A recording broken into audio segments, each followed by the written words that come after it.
أعوذ بالله من الشيطان الرجيم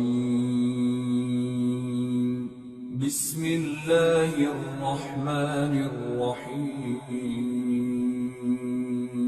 سورة البقرہ آیت نمبر 226 للذين يؤلون من نسائهم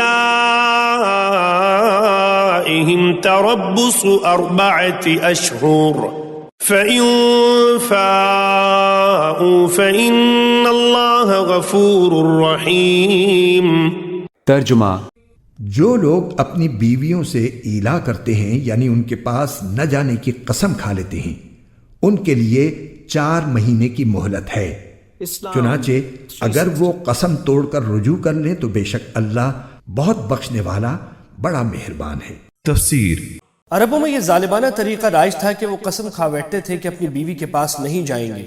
نتیجہ یہ کہ بیوی غیر معین مدت تک لٹکی رہتی تھی، نہ اسے بیوی جیسے حقوق ملتے تھے اور نہ وہ کہیں اور شادی کر سکتی تھی۔ ایسی قسم کو ایلا کہا جاتا تھا۔ اس آیت نے یہ قانون بنا دیا ہے کہ جو شخص ایلا کرے وہ یا تو 4 مہینے کے اندر اندر اپنی قسم توڑ کر کفارہ ادا کر دے اور اپنی بیوی سے معمول کے ازدواجی تعلقات بحال کر لے، ورنہ 4 مہینے تک اگر اس نے قسم نہ توڑی تو بیوی اس کے نکاح سے نکل جائے گی۔ آیت میں جو کہا گیا ہے کہ اور اگر انہوں نے طلاق ہی کی ٹھان لی ہو، اس کا مطلب یہ ہے کہ وہ 4 مہینے قسم توڑے بغیر گزار دیں تو نکاح خود بخود ختم ہو جائے گا۔ آیت نمبر 227 وَإِنْ عَزَمُوا الطَّلَاقَ فَإِنَّ اللَّهَ سَمِيعٌ عَلِيمٌ۔ ترجمہ: اور اگر انہوں نے طلاق ہی کی ٹھان لی ہو تو بھی اللہ سننے جاننے والا ہے۔ تفسیر: حضرات عثمان ابن مسعود، زید بن ثابت وغیرہ کے نزدیک رجوع کا موقع 4 مہینے کے اندر ہی ہے۔ اس مدت کا گزر جانا خود اس بات کی دلیل ہے کہ شوہر نے طلاق کا عزم کر لیا ہے، اس لیے مدت گزرتے ہی طلاق خود بخود واقع ہو جائے گی اور وہ ایک طلاق بائن ہوگی، یعنی دوران عدت میں شوہر کو رجوع کا حق نہ ہوگا۔ البتہ اگر وہ دونوں چاہیں تو دوبارہ نکاح کر سکتے ہیں۔ حضرات عمر، علی، ابن عباس اور ابن عمر رضوان اللہ تعالی علیہم اجمعین سے بھی ایک قول اسی معنی میں منقول ہے اور فقہائے حنفیہ نے اسی رائے کو قبول کیا ہے۔ سعید ابن مسیب، مقبول، زہری وغیرہ حضرات اس رائے سے یہاں تک تو متفق ہیں کہ 4 مہینے کی مدت گزرنے کے بعد خود بخود طلاق واقع ہو جائے گی، مگر ان کے نزدیک وہ ایک طلاق رجعی ہوگی، یعنی دوران عدت میں شوہر کو رجوع کر لینے کا حق ہوگا، اور رجوع نہ کرے تو عدت گزر جانے کے بعد دونوں اگر چاہیں تو نکاح کر سکیں گے۔ بخلاف اس کے حضرت عائشہ، ابو دردہ اور اکثر فقہائے مدینہ کی رائے یہ ہے کہ 4 مہینے کی مدت گزرنے کے بعد معاملہ عدالت میں پیش ہوگا اور حاکم عدالت شوہر کو حکم دے گا کہ یا تو اس عورت سے رجوع کرے یا اسے طلاق دے۔ حضرت عمر، حضرت علی اور ابن عمر رضوان اللہ کا ایک قول اس کی تائید میں بھی ہے، اور امام مالک رحمۃ اللہ علیہ و شافعی رحمۃ اللہ علیہ نے اسی کو قبول کیا۔ اللہ سب کچھ سنتا اور جانتا ہے۔ یعنی اگر تم نے بیوی کو ناروا بات پر چھوڑا ہے تو اللہ سے بے خوف نہ رہو، وہ تمہاری زیادتی سے ناواقف نہیں ہے۔ آیت نمبر 228 والمطلقات يتربصن بأنفسهن 3 قروء ولا يحل لهن أن يكتمن ما خلق الله في أرحامهن إن كن يؤمن بالله واليوم الآخر وبعولتهن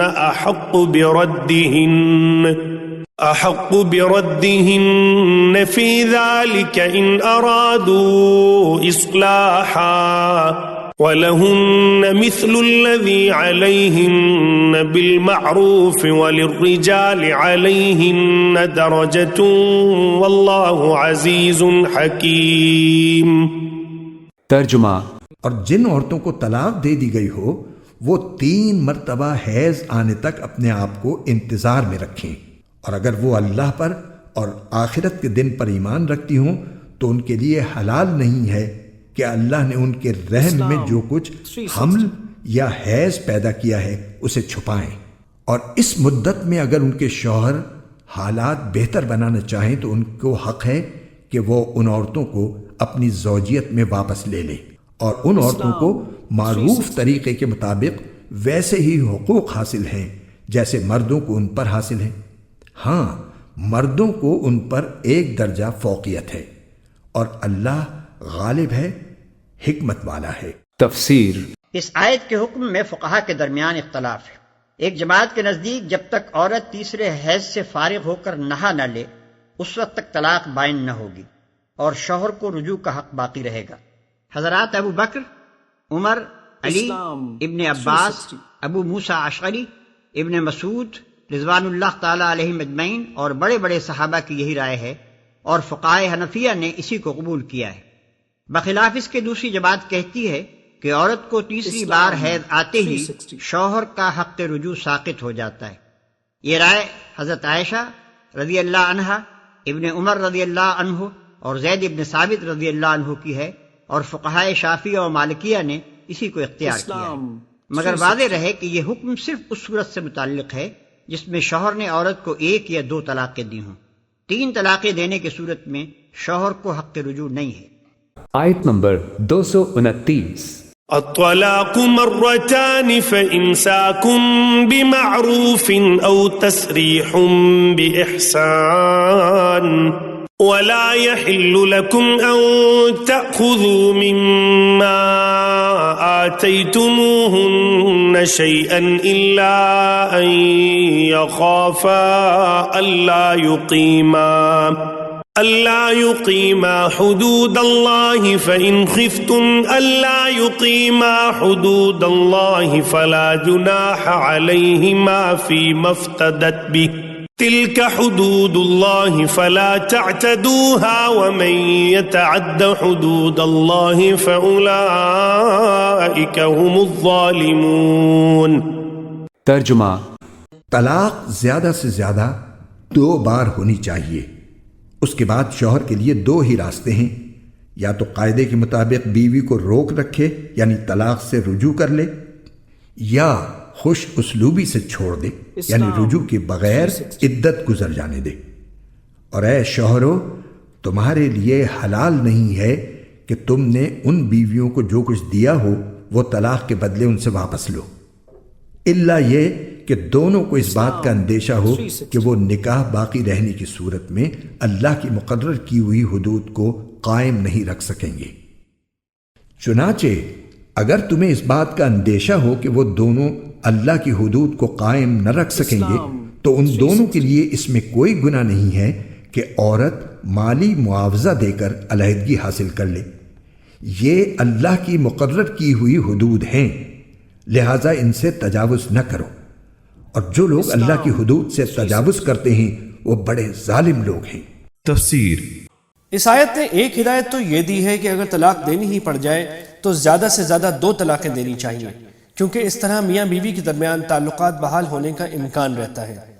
چنانچہ عدت کے دوران شوہر کو طلاق سے رجوع کرنے کا حق رہتا ہے، اور عدت کے بعد دونوں کی باہمی رضامندی سے نیا نکاح نئے مہر کے ساتھ ہو سکتا ہے۔ لیکن جیسا کہ اگلی آیت میں فرمایا گیا ہے، 3 طلاقوں کے بعد دونوں راستے بند ہو جاتے ہیں اور تعلقات کی بحالی کا کوئی طریقہ باقی نہیں رہتا۔